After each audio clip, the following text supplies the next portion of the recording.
Some of the wording used by TV licensing on its website and in some of its letters might be considered by some as somewhat misleading, to put it mildly. In my opinion, of course.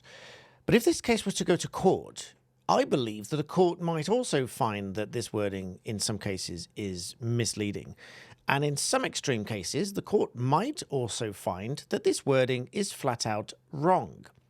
In this video is one such example of a letter that one of you guys has sent to me per my request to send me letters that you felt were somewhat misleading. And so I'll discuss one such letter in this video. The wording, in my opinion, could be considered by a court to be wrong. I'll explain why. It's all my opinion based on my experience, my expertise, and my legal qualifications. Not that this is legal advice, of course it's not, and you should be encouraged to take formal legal advice if you're in any way unsure, and certainly not rely on this video.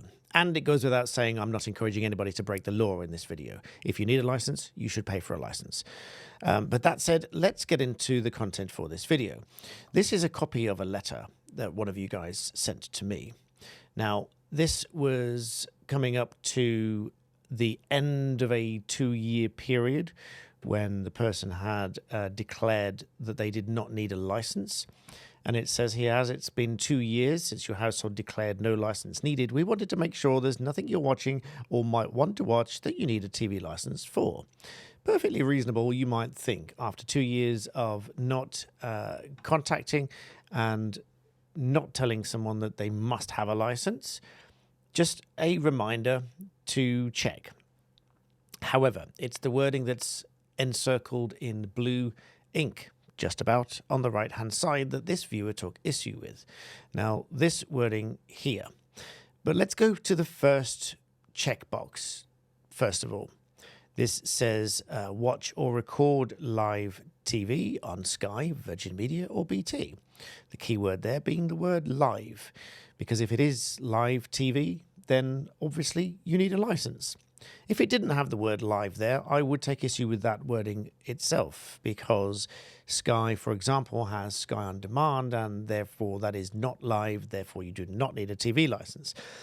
Just to pause for any international viewers that have no idea what we're talking about, in the United Kingdom, to watch or record any live TV or use BBC iPlayer, that's the British Broadcasting Corporation, you need to pay for an annual TV license, which has been the subject of much debate for many years. Moving on. The third bullet point, checkbox, moving down here, watch or record live TV on any terrestrial channel, such as BBC, ITV, Channel 4, etc. And finally, enjoy watching or downloading BBC programmes on iPlayer. Yes, both of those you would require a license for. Now, this also goes for international viewers, because we have many nice people who like to watch broadcasts from India or various other countries. If they are live TV, you need a license for those as well. However, it's this bullet point that I take an issue with, and I believe, in my opinion, based on the reasons I give you, that a court might find that this is wrong in what it means by the ordinary interpretation.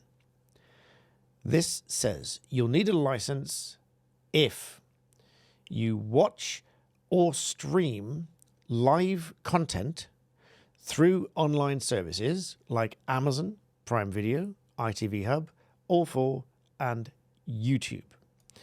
Now, the key words here for me: watch or stream live content through services such as YouTube. Now, that is wrong for some part. It can be true, but it's not always true. It can be true if you are watching live YouTube TV content. But that's not what this says. This says watch or stream live content through YouTube. Now, many people have asked in response to in things like this, what if we watch you, me, as in me, your live streams? Sometimes I do live streams. I used to do them every week. I haven't done them weekly for a while now, but some people used to say, do I need a TV license to watch you? And some people genuinely believe they do and therefore pay for it. I read in a comment yesterday, I think, or the day before, somebody said, well, I like to listen to the radio, therefore I pay for the license. Now, there's two possible meanings there. One is they pay for the license because they understand that the license fee does in part fund BBC Radio, or it could mean that they believe that they need a license to listen to the radio, which they don't, by the way. Maybe you didn't realize that either. Some people may not believe that, realize that. But let's move back to this letter, because this very question, watching, let's say it's me or our Alan Robertshaw or Andy Signal, Popcorn Planet, is he a TV company? No, in my view, he's not. He's an independent content creator, just like me, just like Al, just like lots of other creators on here. But the wording here says if you watch or stream live content, such as my live streams, through online services such as YouTube, you need a license, which is not true. It's just wrong. But to clarify this point, I, if you recall, wrote to the BBC press office back in October 2022. And I said, dear press office, please provide a definitive comment on the following for publication at 2 p.m. that day. 1, in your view, is a TV license required to watch YouTube or Twitch live streams by underscored private individuals or non-standard TV companies? So I could be a TV company, but not a standard TV company.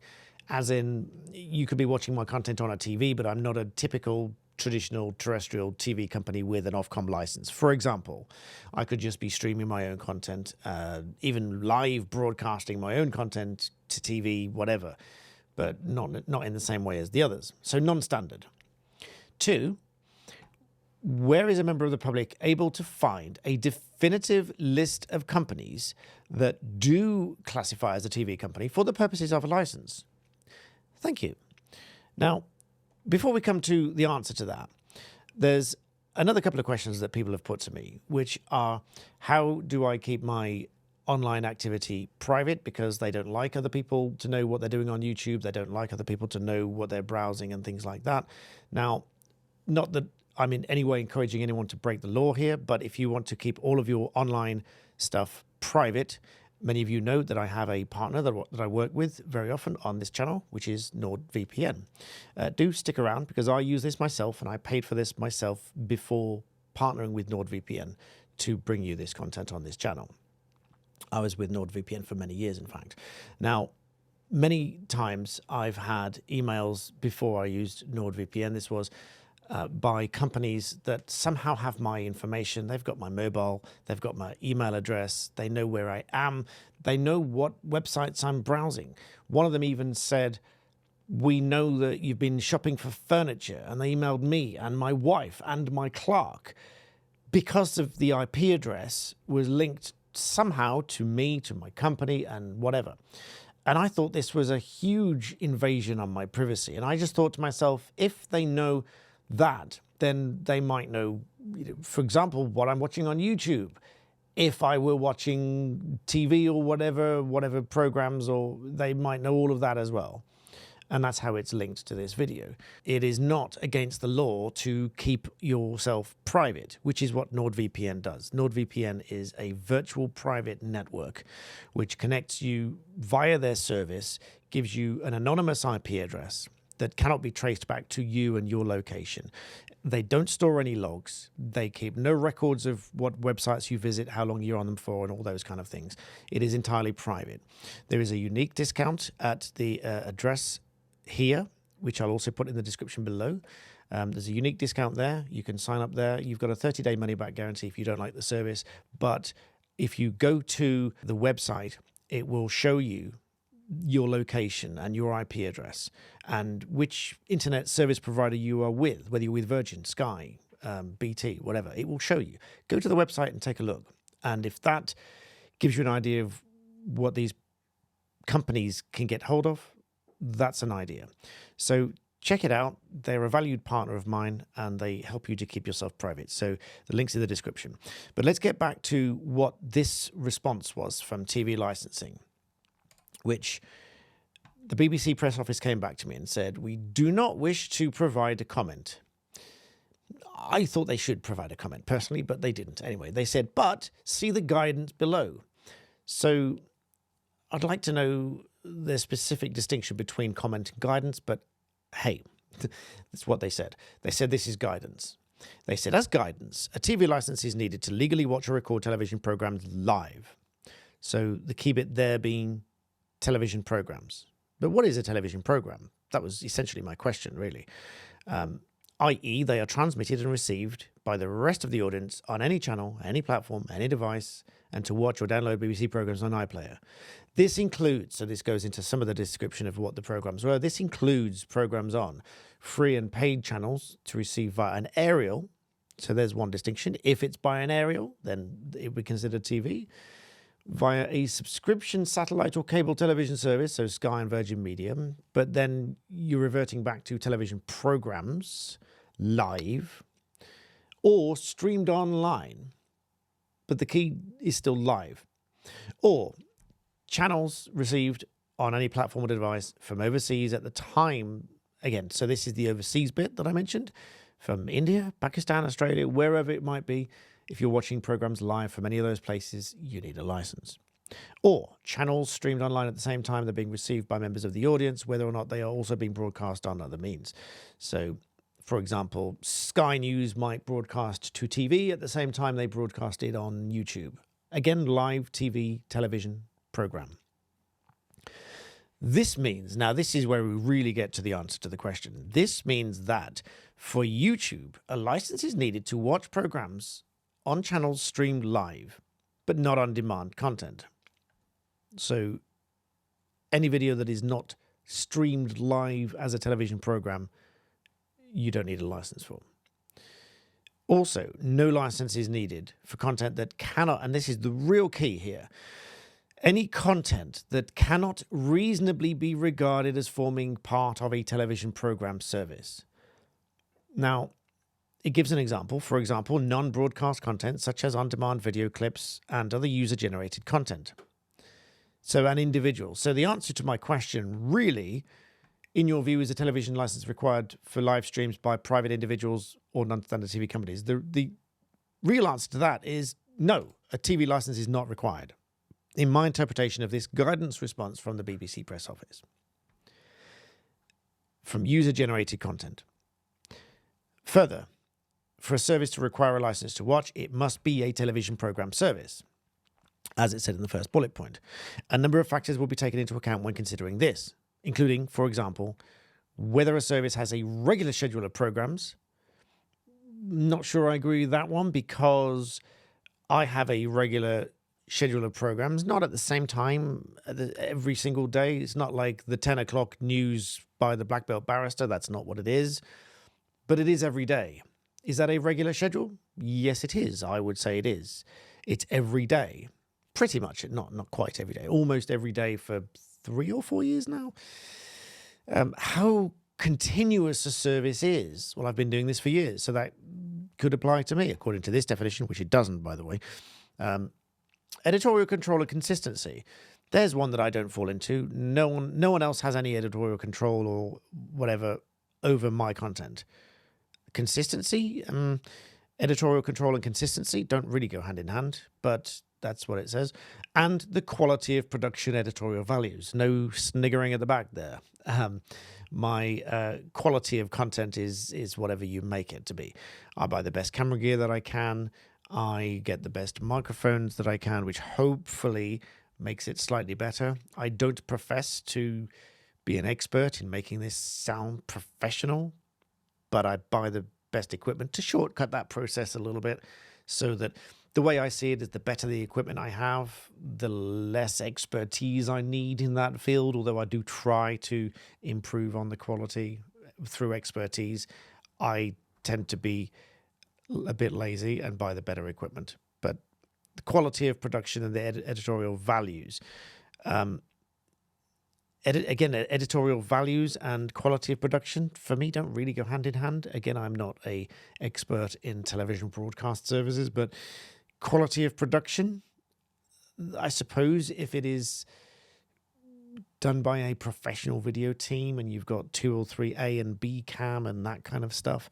And then editorial values, for example, being absolutely neutral, never giving an opinion or keeping it non-political. For example, news has certain requirements that they have to be, if they provide one opinion, they have to challenge it and they have to give the opposite opinion, so that if they are providing news to you, they can't be seen as leaning on one side of the argument. They're supposed to give both sides of the argument. But I try to do that anyway.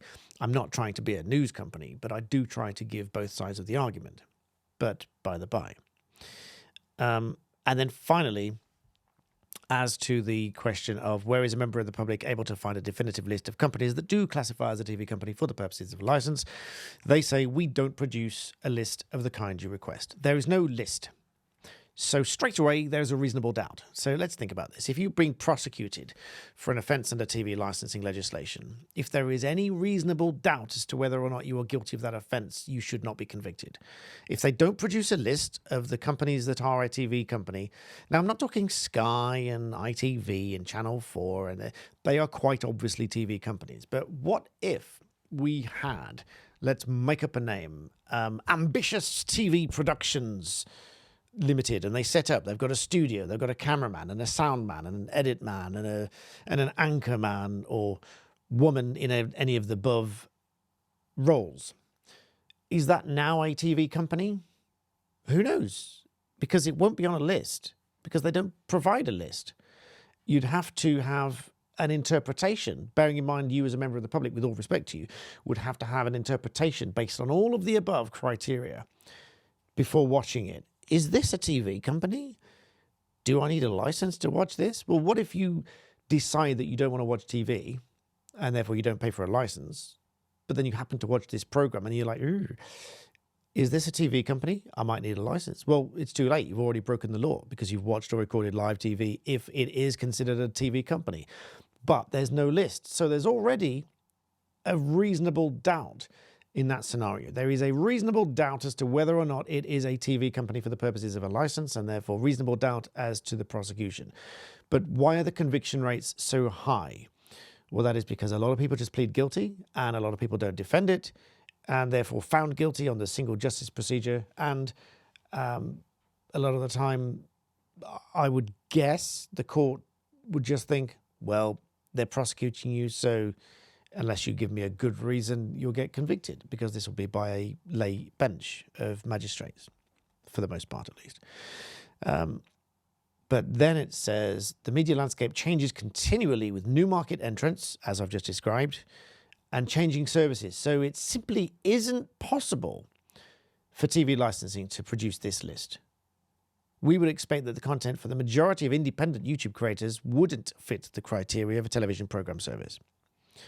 So mostly not, but we don't know, because the market entrants are new and emerging and changing, and the landscape changes. And so basically there's a reasonable doubt in all of this. In my view, there's a reasonable doubt if it's anything other than Sky News, ITV, Channel 4. I don't watch TV, so I can't name any more of those, but you know what I mean. One of the main TV companies. If it's not one of those, if it were Ambitious TV Productions or Landscape TV Productions or Landscape Documentaries Productions Limited, whatever, that was providing you TV services of sorts, but they still consider themselves as user-generated content. Maybe it's just a few guys got together, guys and gals, you know. Who knows? There's a reasonable doubt there, in my view. But that is why, coming full circle, in my view, this wording is wrong. Because, based on all of that, this says you will need a TV license if you watch live content through online services like YouTube. Watch live content through online services like YouTube. This, ladies and gentlemen, in my humble opinion, is wrong, based on all the reasons I've just given you, because there are many examples of why and when watching live content on YouTube, including my own, does not meet the requirements for a TV license. It's a blanket statement. It's a blanket statement of watch live content on YouTube, which is wrong. If it said watch or stream live content from a recognized TV company or an appropriate television program service on online services such as YouTube, then it would be correct. I'd have no issue with that. But this I have issue with, and I thank the viewer for sending it to me. I would invite you all to send me any letters such as this that you find misleading, and all of this with the caveat, of course, that I have not double, triple checked that this actually came from TV licensing. But on the balance of probabilities, in my view, it looks like a genuine letter. It's grammatically correct for the most part. I haven't fully checked it, but that's usually a giveaway for fake letters. I don't think it's fake. It's got the logo here. It looks very much like a genuine letter to me. But that, I hope you found interesting. Please do check out NordVPN if you want to keep yourself private and anonymous online. Thank you for allowing me the time to do that. Thank you for joining me for this analysis of this letter. Make sure you subscribe. Make sure you like the video. Make sure you share it with somebody. Send me your letters, and I'll see you next time.